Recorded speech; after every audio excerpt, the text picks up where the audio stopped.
Well, how are you today? Good, how are you? Good. So, I'm about ready to expire my registration. Okay. Okay, what do you need? I need that and your license. Okay. Here you go.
Do they just do it automatically? They do, but it takes a while. You have to check your email to see when they, but I'll get you out right now. Log me in, then you can do it on your name.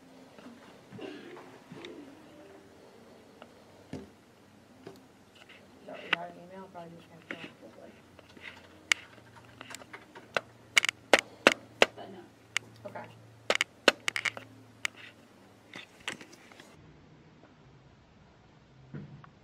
You have to check your email to see when that, but I'll get you out right now. Log me in, then you can do it on your name.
this is a problem that needs to be addressed with him.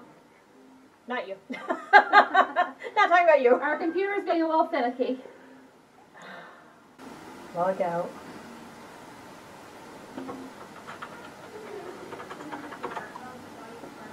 So is it him or is it Clark Works? This looks like a Clark Works thing.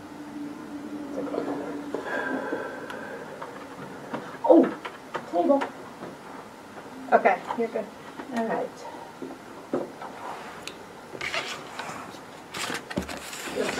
Tammy, it doesn't happen when Tammy's looking. That's what, you know, when Tammy's course. watching it, it never happens. Nothing ever happens when you want it to.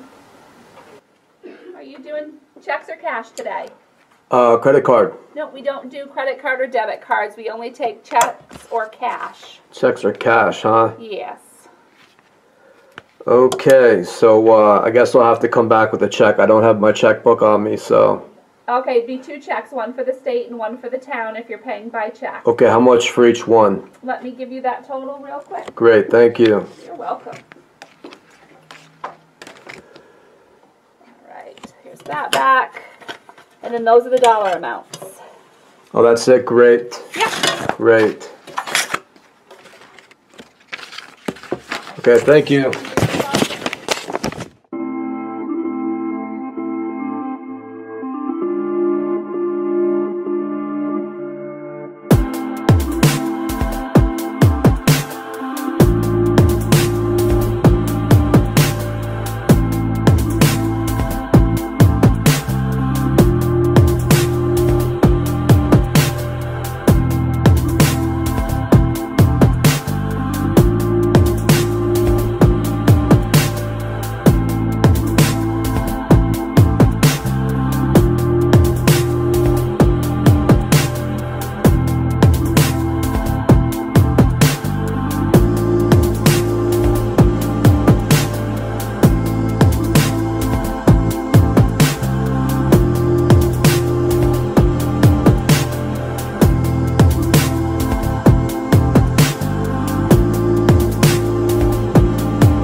got Celia Carroll, you got Leah Rafalco, and then you got Ariana Grande. So they all have high-pitched voices. That is how I first associated these people. And the original girl I met with a very high-pitched voice, her name was Celia Carroll from New Milford, Connecticut. And I met her around 1992. And she was the girlfriend of Ivan Becker, also known as Joaquin Phoenix. And she had a very high-pitched voice. It was almost childlike. So I noticed that when I would speak ever so often, my voice would shift to a very high-pitched tone. And I did not like that. I could speak pretty normal all day. But if I go to pick up the camera, the strain on my voice got worse and worse. And it was hard to fight it off. And if I attempted to correct my voice too many times, just the pain and the frustration and the strain on my voice got worse and worse. It's as if the MK Ultra program is attempting to control the pitch of my voice and to control how I sound so that I would imitate them, I guess, or sound more like them. They want me to speak more in a feminine way, much like Celia. It's almost a whiny way of speaking. Like, no, I don't want to go to the park today. We went to the park yesterday. When? That is the vocal pattern of these people. It's almost a New York or a New Jersey accent. And it's a very whiny way of speaking. And it definitely sounds better coming from a female than a male, which is probably why they're trying to induce that vocal pattern on me. Somebody who's always attempting to explain things on the internet about MK Ultra. They would love for me to sound unusual. And this is what they're doing all across the board in MK Ultra. They're affecting everybody's behavior and even their vocal patterns by connecting everybody together. So the last girl that I want to mention is Ariana Grande, who was born in 1993. And she looks like she could be Hispanic or Asian. She even looks a little Filipino. And I did not know this before today, but she acted on the Disney Channel. And that TV show was called Sam and Cat. And it was on Nickelodeon. And my kids used to watch that show. And on it was one of these actresses that had a very high voice. And she acted exactly like Celia Carroll did. This young woman, this young kid actress, Ariana Grande, is acting exactly like Celia Carroll when Celia Carroll was young in the 90s, around 1992. So somehow Celia Carroll is having some sort of influence over Ariana Grande. And Ariana Grande has adopted Celia Carroll's personality for that TV show. She goes out of her way to speak like she just inhaled a helium balloon. She tries to speak as high-pitched as she possibly can.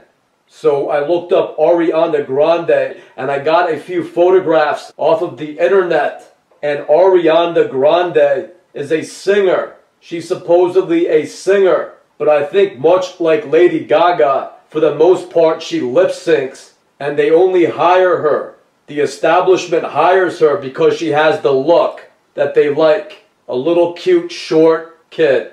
They think that that's cute. I wouldn't be surprised to learn that she sings very little.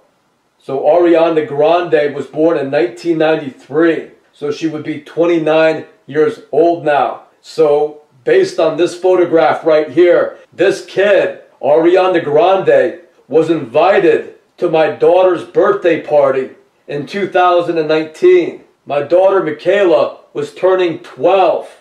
And according to her birth date, Ariana Grande would have been 26 years old. And this little Hollywood military establishment nitwit is attending birthday parties for 12-year-olds. This is why if you get to know the Hollywood military establishment, you will hate these people. You will hate these people because they are frauds. It's all bullshit from these people. Everything they do is bullshit. I doubt Ariana Grande is a real singer. She obviously isn't working hard on her next album or living her own life and developing herself as an actress and a human being if she's dressing up like a 12-year-old kid when she's in her late 20s and going to little kid parties. These people are sick.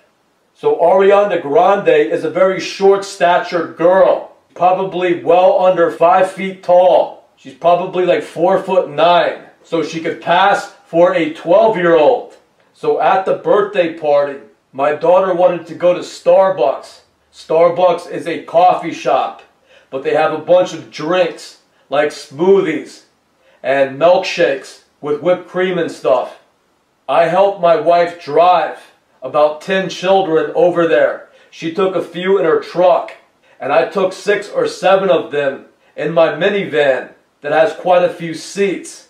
So on the way back from the Starbucks coffee shop, little Ariana Grande is in the minivan, and she's sitting there with a bunch of 12 and 13-year-old girls. And she decides to say that she found a condom on the bus, on the school bus. She found a condom. And I think my daughter or one of the other girls said, "What's a condom?" And Ariana Grande said, "Your dad will tell you." So this is what these little Hollywood military establishment scumbags like to do to cause problems. This 26-year-old filthy little establishment prostitute wants to go to parties with 12-year-olds. And after you get done taking them out and buying them things for a birthday party, they want to try to get you to talk dirty in front of a van full of 12-year-old kids. So I said, no, I'm not going to tell you what a condom is. You could ask the girl who brought it up. So I think my daughter ended up looking up condom on her cell phone. And she said something quite tastefully, like it's something a man wears so that his wife doesn't get pregnant. Or totally off the record, it's something that Ariana Grande's grandfather, uncle, and her father wear so they won't get Ariana Grande knocked up too much. Because that is what all of these people are into. That is what pedophilia is in the Hollywood military establishment. It's a bunch of scumbags molesting their kids so they grow up sick. And this is their pastimes. To get close to your children, they have 26-year-old scumbags like Ariana Grande acting like she's a 12-year-old kid going to a party so she can manipulate and help the military control your daughters. So this is who introduces sick ideas to your children. This is who shows your children where all the porn sites are. This is the kid that introduces drugs and alcohol to your kids. This is the kid that will invite your children over to spend the night with them, and they decide to have a bunch of 25-year-old men over to hang out with your 12-year-old daughter. This is what your military is up to these days, to control American society. And they all get a big kick out of this. Most of them are drug addicts. Most of them are prostitutes. They come from intergenerational incest families. And they're all part of military-run secret societies that all practice this pedophilia, human trafficking, modern-day slavery, and ritual sacrifice, and snuff films. That is what your military establishment is into. That is what your Illuminati is into. So you have Hillary Swank, also known as Leah Rafalco. You got Celia Carroll. You have Kerry Green. You have Ariana Grande, also known as some 12-year-old retard that attends little kid parties when she's in her 20s. Anyway, they are all related. These are the people that I continue to see throughout my life. So this is the type of scumbags that follow me from state to state and get paid to harass me through the MK Ultra program And they hope that every day I'll get evicted from my house. I'll lose my house. So these people could then attack me on the street. Because this is what the military does. They're really out to get me now, since I've been talking about them on the internet. So these people take a joy in doing this to people.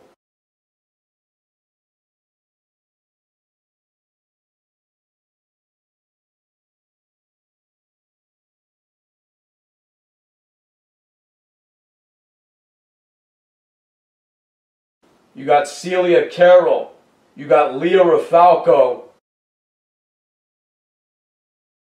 And then you got Ariana Grande. So that is their cult.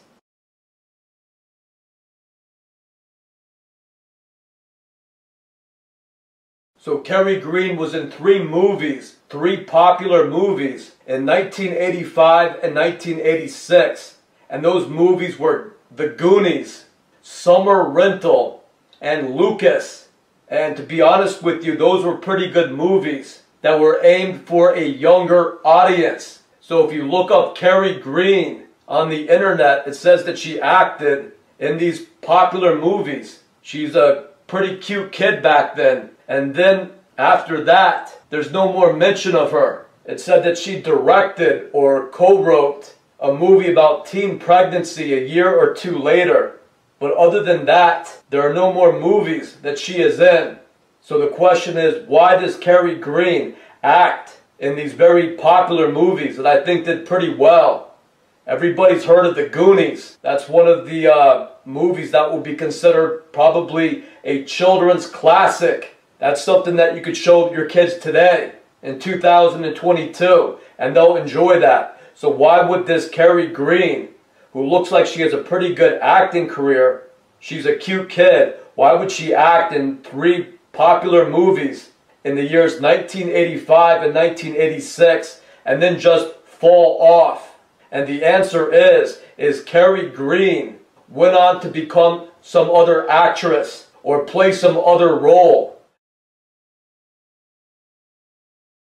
So I would not be surprised to learn that Kerry Green, born in 1967, she may have acted as Hilary Swank in the film The Next Karate Kid.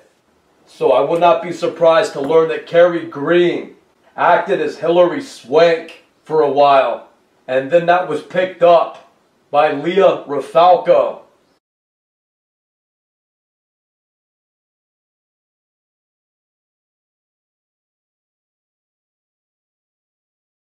So as you have heard, Leah Rafalco acts as Hilary Swank. But I wouldn't be surprised if Hilary Swank has been other girls too.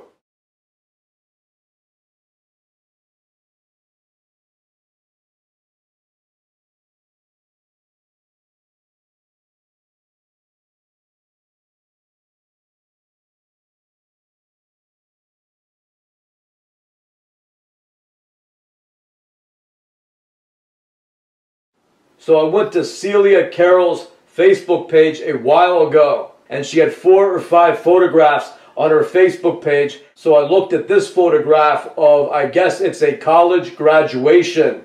And Celia Carroll is wearing a black dress and she's holding a rose. I don't know if this is supposed to be some sort of graduation photo or what. But in this photograph, Celia Carroll looks very much like Leah Rafalco. So I would imagine these two are related.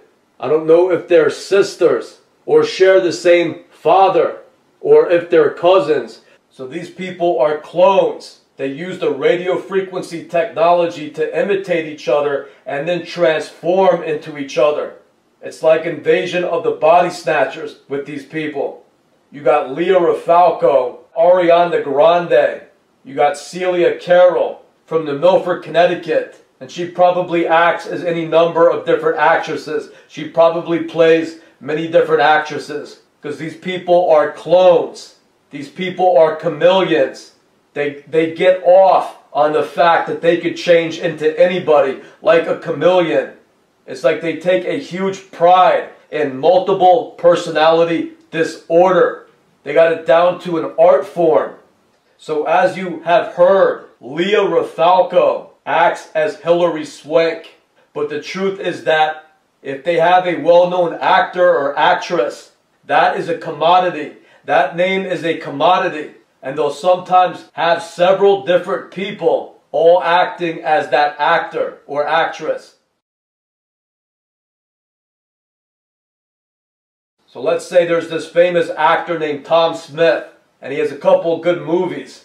So actor 1 played Tom Smith. And when actor 1 starts getting a little bit old or gaining a little bit of weight, actor 2 will play Tom Smith. And actor 2 will play Tom Smith in the next few movies. And then actor 2 might go on to do something else. They might change the way they look and become a different actor. And then actor 3 will act as Tom Smith. So Tom Smith is just a commodity.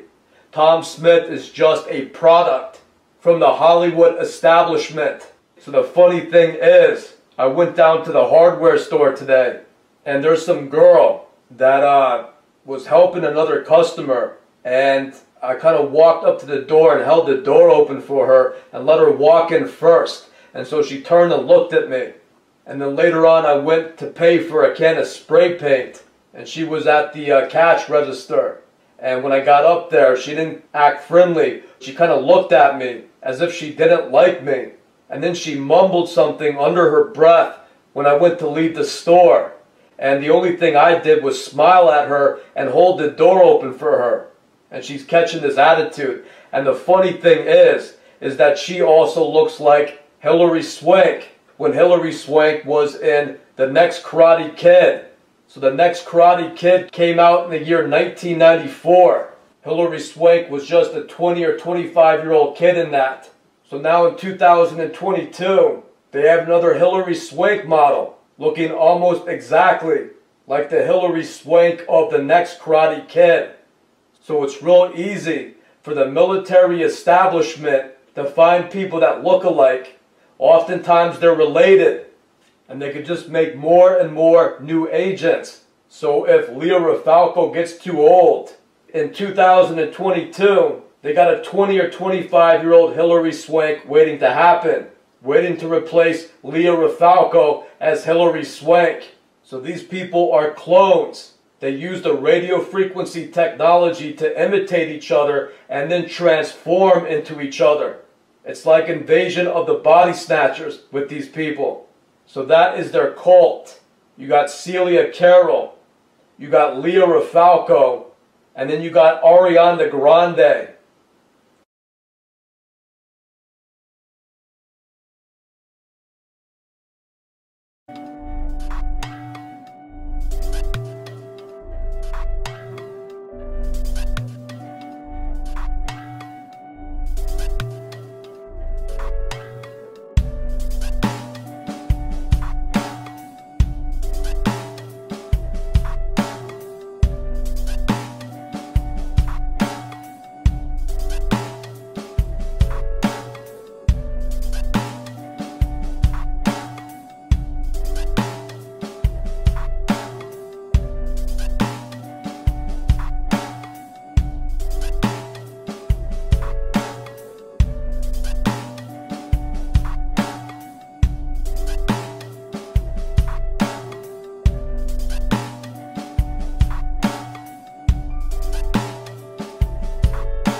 不是有限。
So I want to discuss this person that is photographed with Brittany Murphy, and he is identified as a Simon Monjack.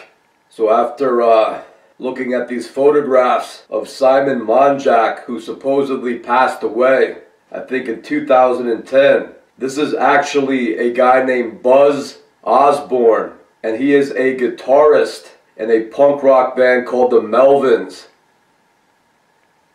It's something like an alternative rock band.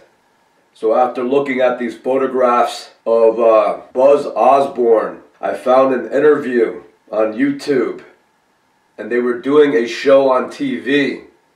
They were playing on a TV show, and after they played their set, they were interviewed, and I recognized Buzz Osborne. The way he was speaking, I recognized him to be, in fact, the actor Judd Nelson, who I guess is famous for his part in the movie called The Breakfast Club.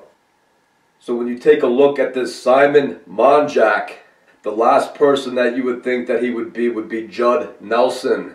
But this is what happens when these people continuously change themselves through the MK Ultra program. They end up looking like someone else entirely. They could change their looks and become other people, and you will not recognize them. So that was the path that I took in identifying all these different identities of this Simon Monjack. So that tells you a lot about the alternative music scene, the punk rock scene. And it consists of a bunch of actors. I think a lot of them play a little bit of guitar, but I think most of the music is recorded ahead of time, and they just play air guitar on stage. So when you think that you're going to hear an alternative punk rock band, very often these are professional actors. These are multi-millionaires that make their money in Hollywood movies, and then they get up on stage and they play air guitar and act like punk rockers. And you could go broke buying overpriced concert tickets to see these type of people. So it's a ripoff. It is a scam. Same thing with Kurt Cobain from the band Nirvana. He is a professional actor. Kurt Cobain is in fact Ewan McGregor, who acted in the film Star Wars Episode 2, Attack of the Clones.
Attack of the Clones.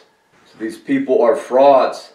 They're not professional musicians that played in garage bands and were really good at music and excelled at it.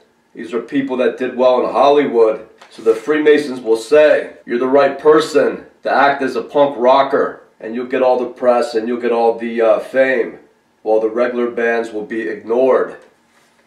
So after looking at Buzz Osborne, I recognized him to be an individual known as Jesse. I forget the last name that Jesse used, but he was supposedly from Bethel, Connecticut. And I met him in August of 1993 when I was 17 years old. And I was working at a car wash in Bethel, Connecticut. And he came into the car wash, and I think he said he had his mother's car, and she asked him to have it vacuumed. And he had questions about the vacuum or something.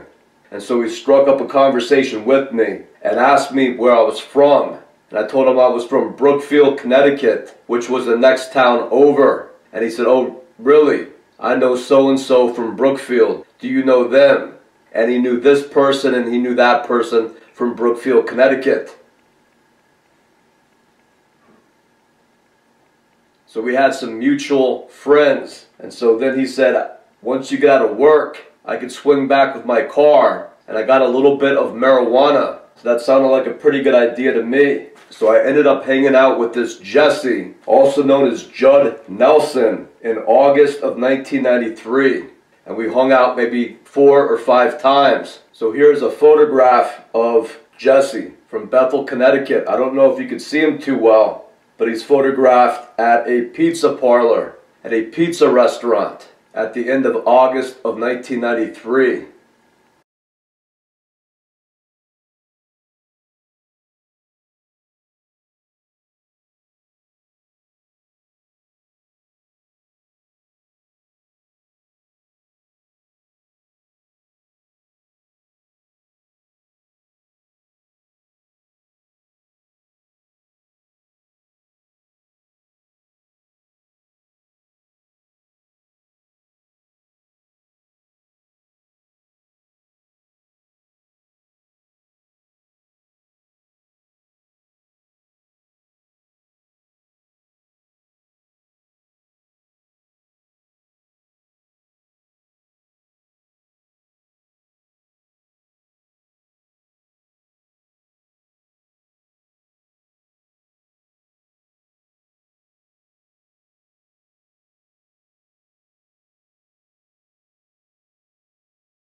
So he does not stand out as Judd Nelson, and I would not recognize him to be Judd Nelson unless first identify him to be Buzz Osborne. There's a part of that interview where the Judd Nelson voice comes out so distinctly, I recognized him. And then I started comparing the photographs of Buzz Osborne to Judd Nelson, and it is a match. So in the summer of 1993, Judd Nelson was in his 30s. It says on Wikipedia that Judd Nelson was born in 1959. So he was around 33 or 34 years old in the summer of 1993. So the camera died there. So to describe how Judd Nelson looked in August of 1993, he looked like a skater. He wore a baseball hat a lot. I don't think I remember seeing him without the baseball hat on. And he would pull it kind of low on his face. And I believe that he had longer black hair that would come out the back of the baseball hat. But I think he always wore that baseball hat. Another thing I noticed was that he had a very thick 5 o'clock shadow. He had stubble on his face that did not look like a 17 or 18-year-old kid. The stubble looked like somebody who had been shaving for many years. So when I got to be around 35 or 40, after shaving for 20-25 years, it grows in real thick. And there's a big difference between an 18-year-old kid and a 35-year-old man. So a big sign to look for is these agents that have very thick beards when they're supposedly 18 or 19 years old. So like I said, he asked if I wanted to smoke pot with him after work. So I think he came back with his car and picked me up. And we drove around, we smoked the pot, and then we exchanged numbers because he said he knew a few people that I knew in Brookfield. So he acted pretty friendly. So when I look at Judd Nelson's filmography, so in 1993, Judd Nelson was in 2 films. One was Conflict of Interest, and according to Wikipedia, that was shot 1 year before in 1992. It says between July 9th and August 5th that film was shot. So it took them less than a month to shoot that film. In 1993, he was also in the film Entangled. So I'm going to guess that also took maybe only a month or two to shoot. So his schedule is wide open here. For a professional actor, it looks like he spends his days doing other things. And that, of course, is also acting as an alternative musician in the alternative rock band called the Melvins. And of course, he works for the MK Ultra program. So like I said, we only hung out 4 or 5 times in August of 1993.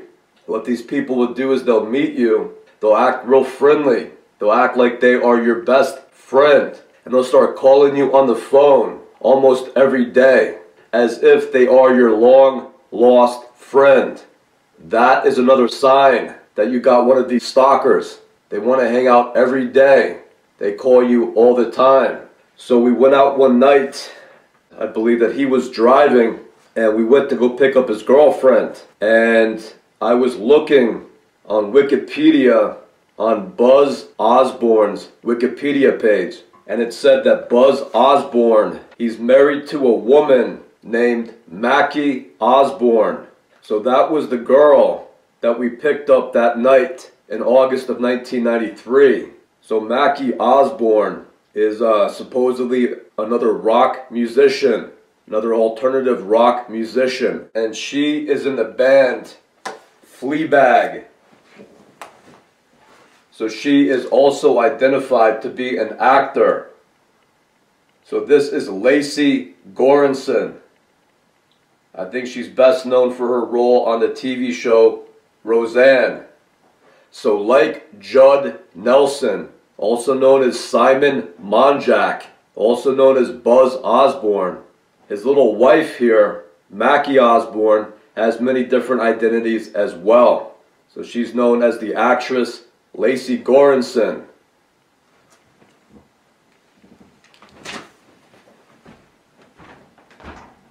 And in the Danbury, Connecticut area, she also went by the name of Eileen Walsh. So we went out that night and we decided to go over to a lake. And what I remember about the lake is that it had a flat rock kind of right near the water. We went there around 9 or 10 at night after the sun went down. So it was pretty dark there, with the exception of maybe a street lamp.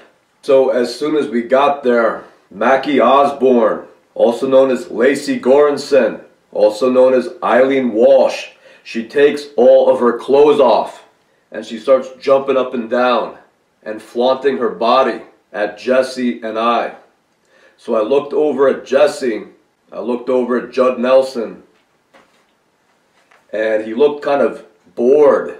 He looked slightly aggravated, but mostly bored. It kind of looked like he wasn't even paying much attention to her. It looked like he was kind of dazing out. He was just kind of staring forward. And I said something like, "Does she do this a lot?" And he said, "I guess, yeah." And I said, "Why does she do that?" And he's like, "I don't know." And once again, I noticed that he was a little bit agitated, but he looked mostly bored with it. Like it was almost commonplace for her to do that.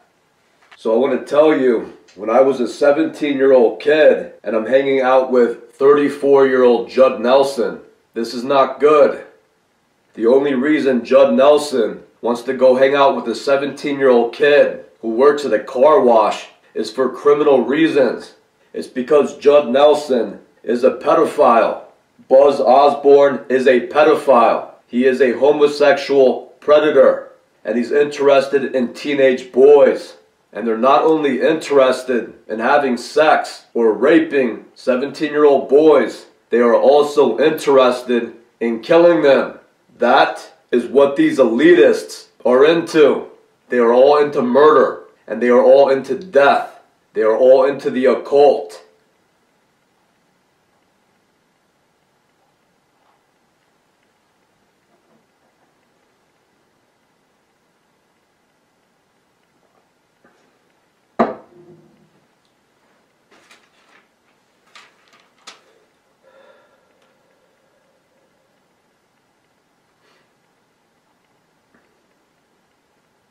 So Lecy Goranson was another member of their secret society.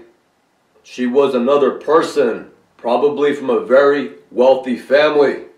So people believe that these people become actors and then they become rich because of that. But the truth is that they are given these positions.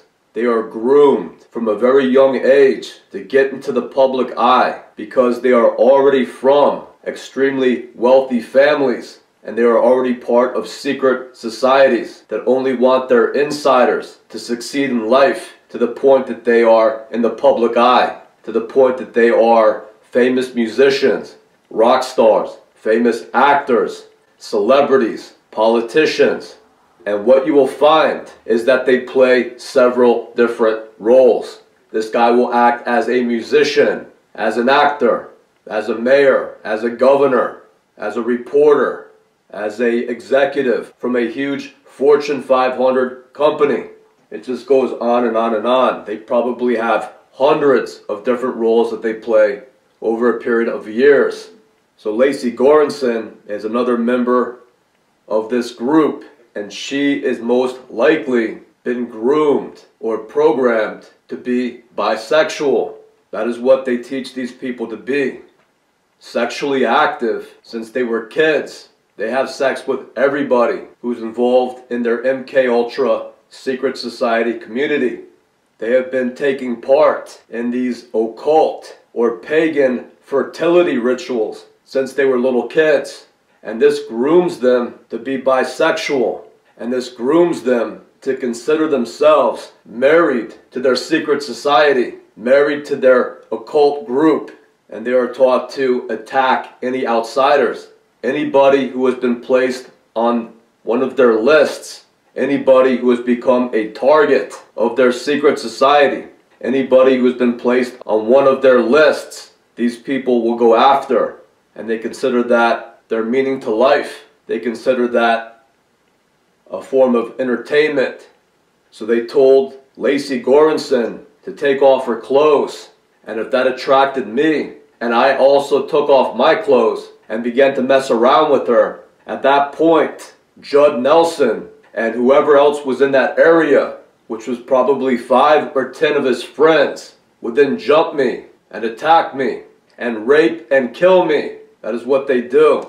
But I did not consider this at all normal. So when I observed how he was acting or reacting to her, I kind of observed that he seemed a little gay about it. Like he didn't regard her as a girlfriend. He didn't seem to get jealous about it. He didn't seem to get, I don't know, turned on about it and walk over and kind of pick her up and say, I'll be right back.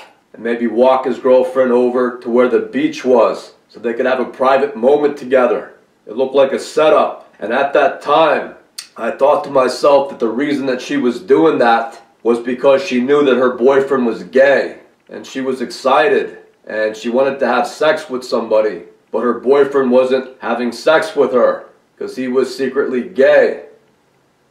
And that was the way Judd Nelson acted. He acted slightly gay. He did not act like a flamboyant gay. But sometimes you could tell that they act a little feminine. And that's exactly how he was acting. So this is how these groups will get you in trouble. This is how they will set you up so that you'll get yourself in trouble. You'll walk into a trap and set yourself up to be attacked by them.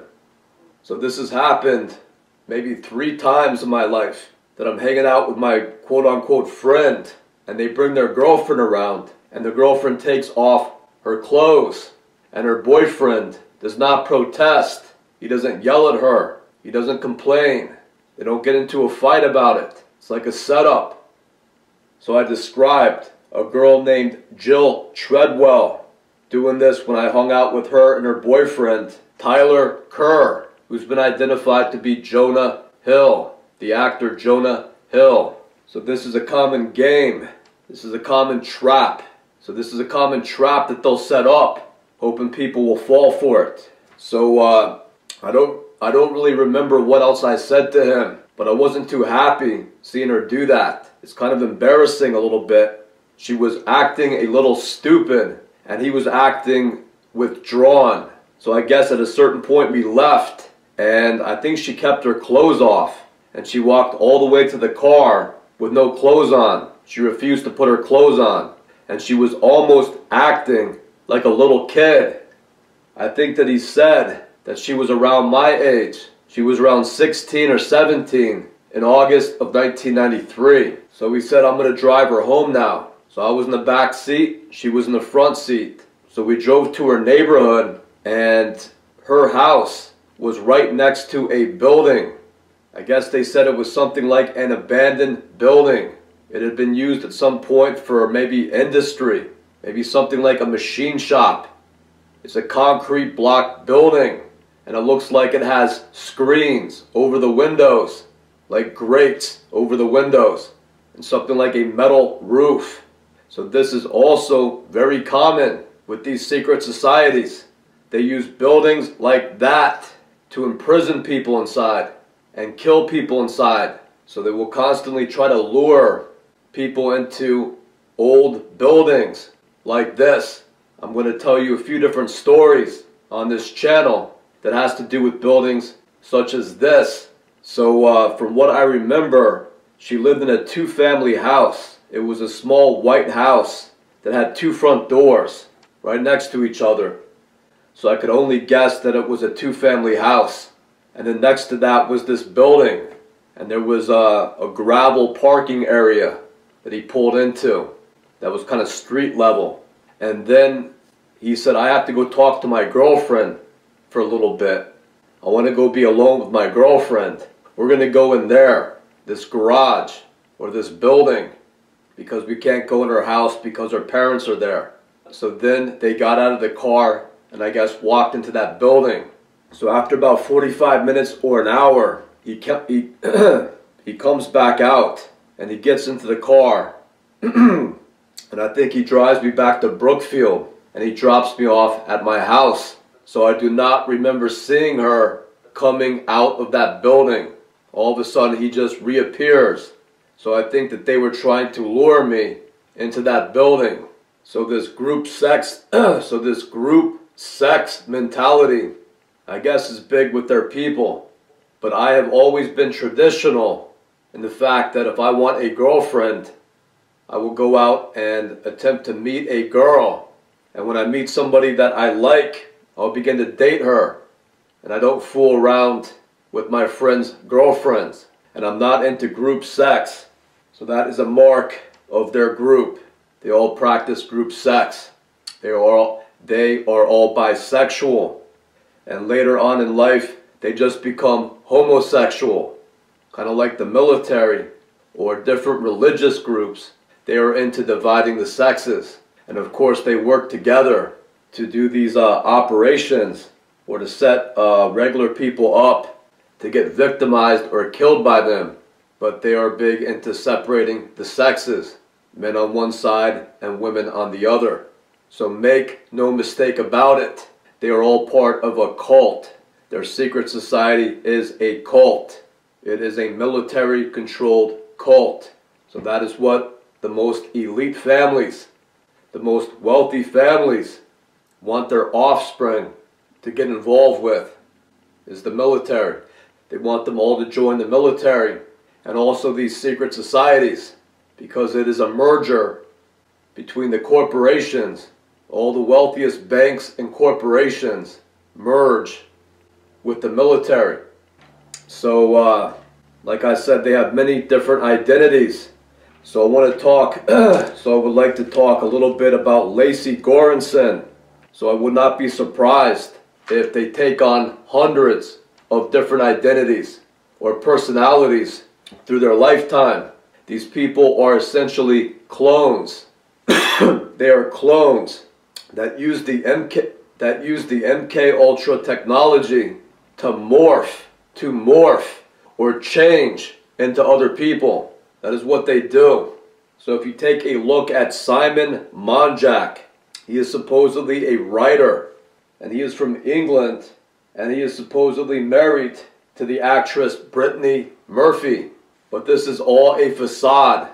So when you identify Simon Monjack to be Judd Nelson and Buzz Osborne, you're going to quickly see that he has 3 wives. You're going to quickly see that he has 2 or 3 wives. He has 2 or 3 people that will act as his wife, and they quite often have children together. So if they're not Judd Nelson's children, it'll be any of Judd Nelson's buddies that he is going to invite over, introduce to his wife, Lecy Goranson or Brittany Murphy, and then she could take off her clothes and have sex with whoever he happens to bring into their house. And they'll have more and more kids every year. But are they really married? Do they really act as husband and wife? And my guess is no. My guess is that they probably even have separate residences. And my guess is that Judd Nelson, also known as Buzz Osborne, also known as Simon Monjack, he prefers the company of men. He is a homosexual. He's attracted to boys. So these different marriages will also be a facade, and they will marry each other so they could represent themselves as straight people or as regular people, and not as agents that are part of some cult, and not agents who are part of some pedophile cult. So these people will take on many different identities, as you heard in this report, as you heard in this documentary. Brittany Murphy was probably known as the actress Carrie Green. She also probably acted as Hilary Swank in a few films. And when she got older and became somebody else, when she became Brittany Murphy, another individual began to act as Hilary Swank, and that is Leah Rafalco, also known as Robin Pace. So these people most likely have hundreds of different identities over a period of their lives. So they are something like clones that morph into people. So if you look up Judd Nelson, right now to see what films he's doing these days, to see what films he's done in the past decade, my guess is that this is not going to be the original Judd Nelson. The original Judd Nelson has become Simon Monjack. He looks like this now. He has become Buzz Osborne, and he looks like this now. So if you were to take a look at a picture of Buzz Osborne or Simon Monjack, nobody in a million years would guess that that is actually Judd Nelson. But that is the MK Ultra program. That is what they want from their agents. Due to the MK Ultra technology that uses radiation, it radiates particles at people. It begins to affect the way they look. It begins to take a toll on the way they look. So quite often, a side effect is weight gain. These particles will build up in their flesh and they'll start to look obese. They'll get hunchbacks. Their eyes will bulge out of their heads. So quite often, these people are addicted to plastic surgery. They're plastic surgery fanatics. And this is becoming more and more popular for them because they are learning that if they get these silicone implants all in their faces to change the way they appear, or to give them silicone muscles, or breast implants, or if they get these metal rods, inserted into their arms and legs to change their height, to give them 3 or 4 inches in height, all this silicone and metal in their body can be used to hurt people that they are connected to through the radio frequency technology. So MK Ultra is not just mind control, it is also soma control or body control. If they connect these agents to you, they could affect the way you speak. They could try to affect the way you move. Because ultimately, that is what the military wants to do. They want to enslave people. They want to control people through the MK Ultra program. And if you try to talk about it, they'll all say you're crazy. There's no way to prove it. There's no way to prove that somebody is pressing a button and attempting to control you from a remote location. If you start to stutter, or you cannot talk, or you start to develop spasms and you fall down, or you can't move around, and you tell people it's through the MK Ultra program, this establishment will say that you are crazy. They'll say it's nerves. They'll even diagnose you as having a disease. So this is what the military plans to do to everybody in the future. They're going to roboticize everybody. And if the military doesn't want you to talk, all they have to do is press a button, connect one of these agents to you who will bite down and try to prevent you from speaking. If they don't want you to play sports or lose weight, they will connect these agents to you who will do everything that they can to stop you from working out or stop you from playing a sport. You go to shoot a basketball and they'll throw off every one of your shots. They'll make it seem that you are very uncoordinated. So this is how the military plans to control everybody in the future. And the sad truth is that that's the good part of that. That's if you're lucky. The bad part is they get these implants to form in you that become cancers, that become tumors, that make it so you cannot breathe. And then one day, they'll hit you with a directed energy beam, and they'll keep that on you until you leave your residence in a panic state. And then they'll grab you, abduct you, and kill you. They'll videotape that and then sell it as a snuff film, because that is what these people who are high-level members of these secret societies and these militaries are into. They are into murder, they are into mind control, and they are into death. So they could be called necrophiles. They are in love with death. Death is a big turn-on to them. So these people are extremely evil. So these people who I have recognized in my life, these agents of the MK Ultra program, who are also celebrities and public figures, the reason they are stalking me, the reason they are approaching me, the reason 34-year-old Judd Nelson will dress up as a 17-year-old skater kid and say his name is Jesse and approach me and say, let's go hang out after you get out of work and smoke a joint. The reason they are doing this is for criminal purposes, is for criminal reasons. So I'm going to play a clip. So I'm going to play a short clip from an interview of Buzz Osborne. And as you are going to hear, what he says does not make a whole lot of sense. When he is asked by the reporter, I heard that when you formed your band, you had it spelled with a B-H and not with an F. Is that true? And Buzz Osborne, he replies with, I don't know. It's hard to say. It could be. What difference does it make? So he has no idea what to even say. He is just going to go along with whatever the reporter is asking. And his response makes absolutely no sense. Hey, I heard one rumor that first when you formed the band, you had your name spelled like PH, not with an F, just PH. I don't know. That's hard to say. Really? Could be. What difference does it make? Really, because I heard a story that some guy named Mike Bording has from Faith No More, has went to a psychic who has told him that PH is for bad luck and they would change it to F. Sure, yeah, sounds good. Are you guys superstitious? Oh, absolutely. I hate everything. I'm superstitious pretty much about everything in life. Mike Borden, I've never met him, but I know that he's a pretty weird dude. So it just goes on to say that most of what they're involved in is a facade, or it's very secretive. It's like some insider dialogue that a regular person will not really understand what they are talking about. So Buzz Osborne is in a band called the Melvins.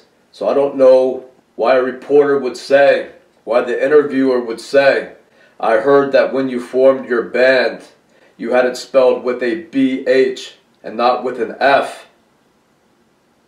So what does B-H mean? So is that a reference to yet another band that Judd Nelson, also known as Buzz Osborne, is involved in? We won't know. And his response I don't know. It's hard to say. It could be. What difference does it make? It's just somebody who's just going along with the facade. If he has no idea what the reporter is even asking him, he's not going to ask the reporter to specify or to make the question more clear. He's going to respond with this crazy answer here. Then he goes on to describe, I guess, musicians in the band Faith No More. That's an older alternative band from the 1990s, from the 80s and 90s. And he's asked about some of these musicians in the band Faith No More. And he goes into a rant discussing getting into somebody's head. And once he gets into somebody's head, it's not good to get into somebody's head. What you see is not good. And furthermore, that guy might be crazy. So this all sounds a lot like MK Ultra. Yeah, basically bases his life and his existence on Mike Borden's, personal experience. And it's like an open book, You go to him, you fall to his knees, you do what he says. That's pretty much how it works. Okay, so you changed your name. Me? Yeah. No. I guess, Mike doesn't, he gets a little weird about that kind of stuff. It's kind of personal, It's I don't want to go there. There's some times where you're just like, you're going, well, there's Mike, but then there's Mike. And you don't want to talk to Mike. That's a little scary, You want to keep things on like, how's it going? How's your day? And we start getting into these philosophical reasons behind Phantomos, then it gets really spooky and scary. And I don't want to go to where Mike is. Very, very dangerous. It's ugly. You don't want to go inside somebody's mind and see what's really there. Bad. This is mind control.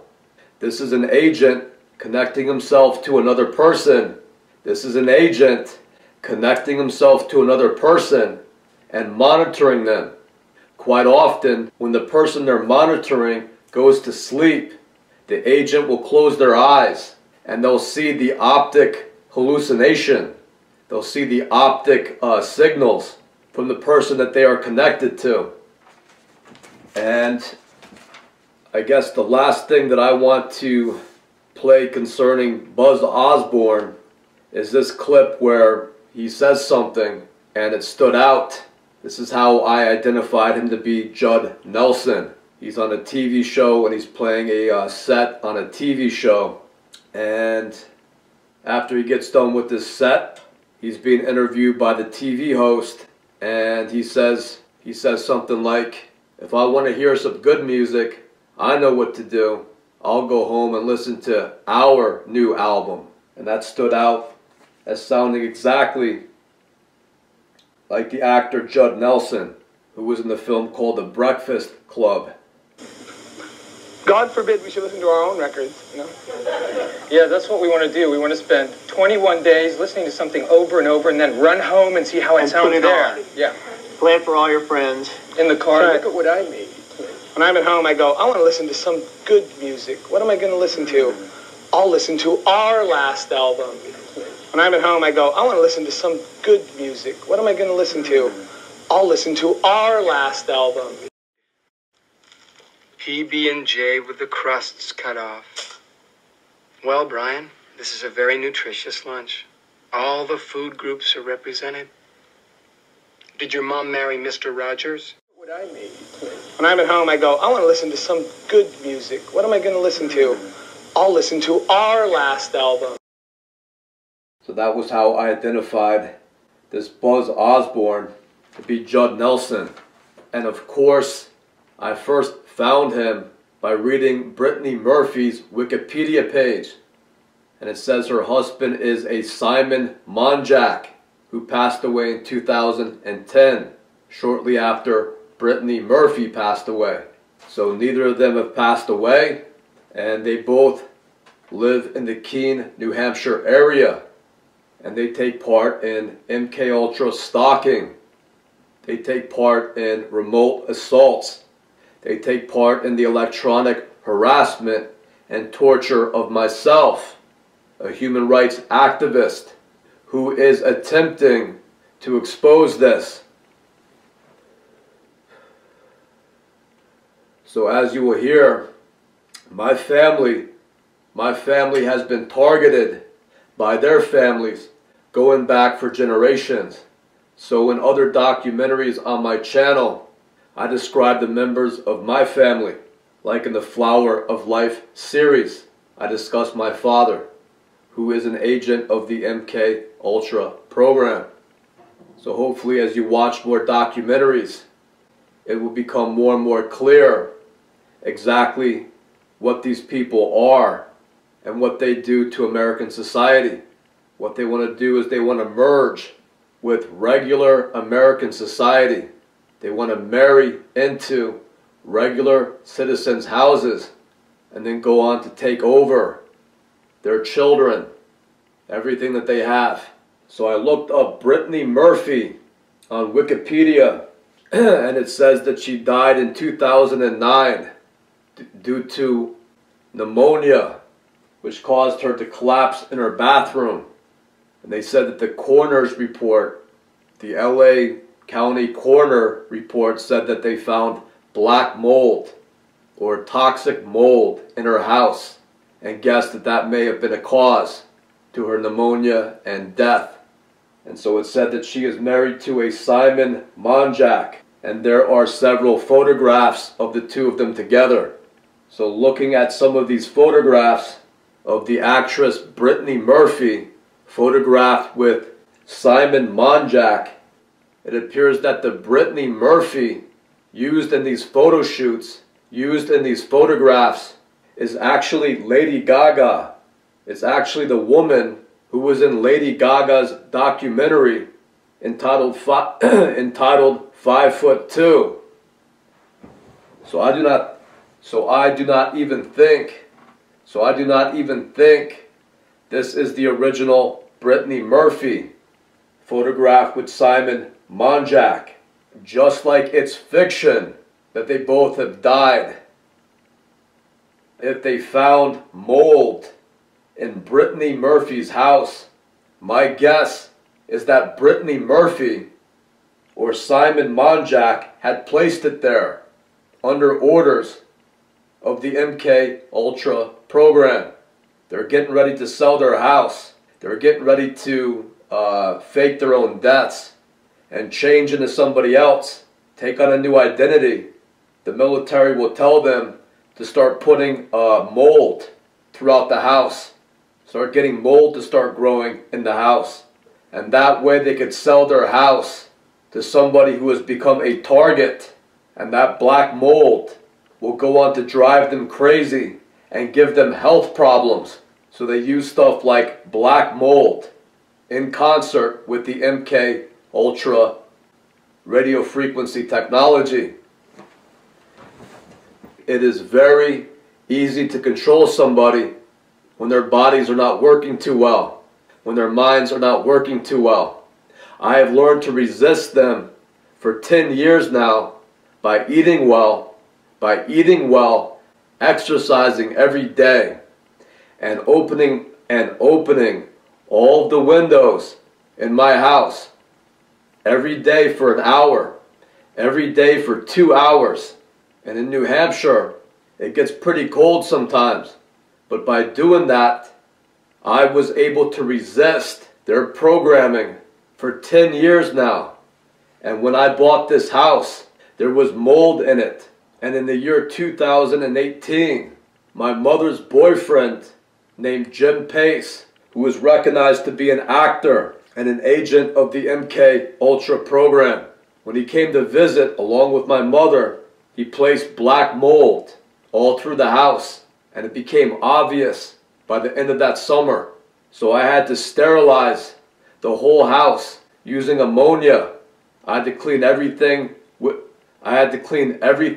ammonia. So that is what the MK Ultra program does. They use things like black mold on their targets, especially those people who are healthier or stronger. That is why they like people to develop drug problems. That is why they like people who smoke. That is why they like people who do not get exercise and develop weight problems. That is why they like people who drink. That is why they like people who get depressed and take antipsychotic medication, which is just poison in many cases.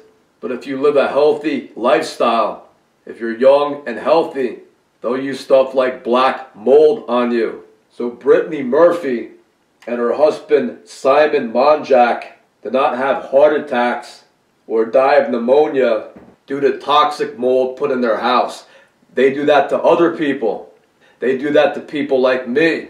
When I buy my first house in Marlborough, New Hampshire, and then Brittany Murphy acts as the town clerk at the Marlborough town office. And she is probably one of my neighbors. And she is one of the people that like to silence me when I go to discuss what I know about their activities. When I go to discuss what I know about their tactics and activities in the MK Ultra program. So they want to paint themselves as victims or people who have died, when in reality, Brittany Murphy and Simon Monjack, also known as Judd Nelson, are the people that try to poison other people by using stuff like black mold. So that is why Brittany Murphy had that all over her house, was to help hurt whoever happened to move in there. And Brittany Murphy did not die in 2009. She probably moved to Connecticut and then found her way to Marlborough, New Hampshire, where she handles all the money for the town of Marlborough. So this whole town is corrupt. The mayor, or the selectmen as they are called, the town selectmen are corrupt.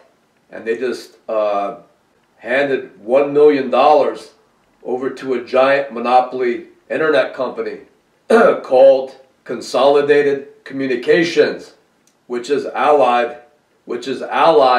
with none other than the giant power company over here called Eversource. So in conclusion, I'm going to include a document on what these agents of the MK Ultra program are doing when they act as your local government, when these punk rockers and Hollywood celebrities take over your town and act as your selectmen and your town clerks and your sheriff. They're going to approve $1 million bonds to be paid to giant monopoly corporations so that they could take over as the primary internet provider in this area. And this is happening all over the state of New Hampshire. And it is a scam. So there's no end to these people's greed. So it's very important for these professional actors to act as politicians and act as your local government so that they could take all the money and give it to giant corporations that they also work for.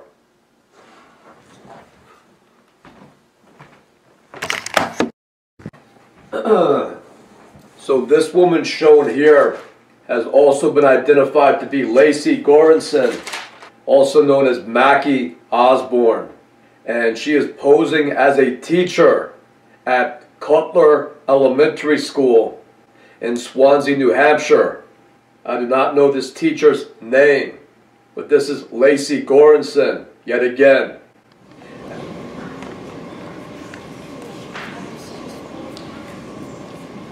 Okay, so last month we had our reading challenge, and the winning classroom had 12,129 points. And that classroom is Miss Monarchis.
Yet again. And the odd thing about this is that when I first recorded this in 2016, I noticed that she looks exactly like my ex-wife's older sister named Heidi. Her maiden name is Heidi Vogt. Her maiden name is Heidi Vogt. Her married name is Benavides. Heidi Benavides.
So for some reason, Lecy Goranson is not only acting as a teacher at my daughter's elementary school, she is transforming into my ex-wife's older sister.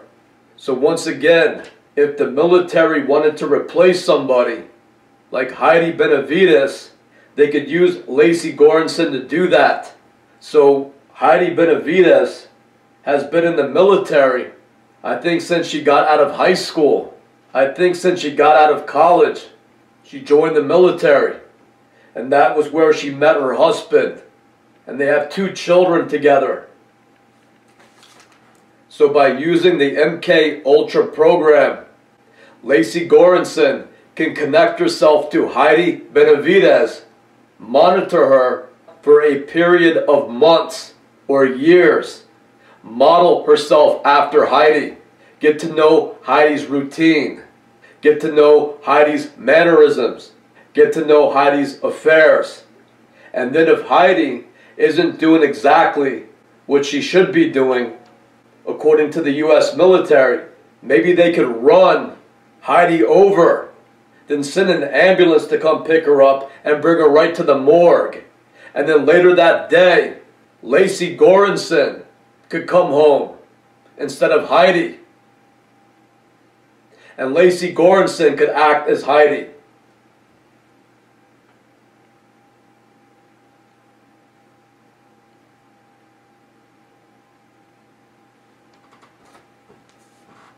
So this is what they're doing. So this is what they're doing in the MK Ultra's Monarch program. Monarch being the monarch butterfly. The monarch changing, transforming into something else. So these people are clones that essentially, these people are clones that morph into other people. They transform into other people.